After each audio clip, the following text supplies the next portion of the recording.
আজ আষাঢ়ের শেষ সোমবার, আর শ্রাবণ মাস শুরু হওয়ার আগে এই দিনটি মায়ের দর্শন করে এসে পরের সপ্তাহ থেকে শুরু করি শ্রাবণ সোমবার।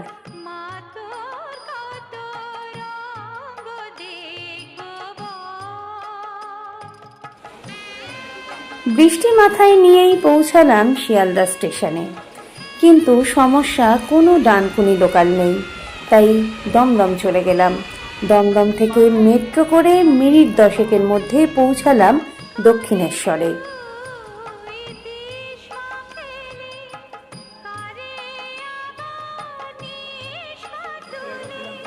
আমি আজ পুজো দিতে দুপুরের পর বেরিয়েছিলাম বাড়ি থেকে। বিকেল 4টে নাগাদ আমি মায়ের মন্দিরে পুজো দিলাম, আর এই প্রথম পুজো দিয়ে পেলাম মায়ের পায়ের একটি পদ্ম। চলুন এবার মন্দিরটা একটু পরিক্রমা করি। পুজো দেয়া হয়ে গেছে। আপনারা তো সবাই জানেন মন্দিরের মধ্যে ফোন নিয়ে যাওয়ার কোনো অনুমতি নেই। চলুন এবারে একটু মন্দিরটা দেখি। রামকৃষ্ণ মন্দির, রানী রাসমণি মন্দির, মায়ের নহবত, এই জায়গাগুলো একটু ঘুরে দেখলাম।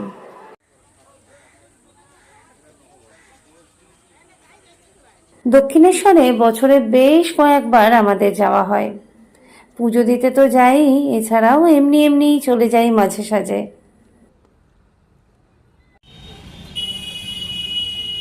মন্দির থেকে বেরিয়ে রিকশায় চেপে বসলাম।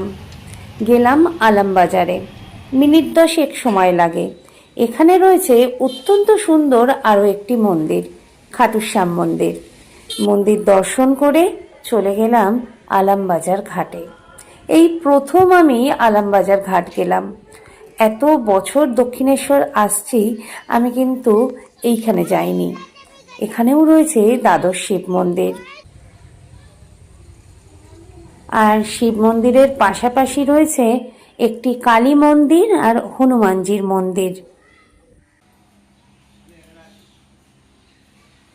আর বিকেল সময়টা এখানে কিন্তু বেশ লাগবে।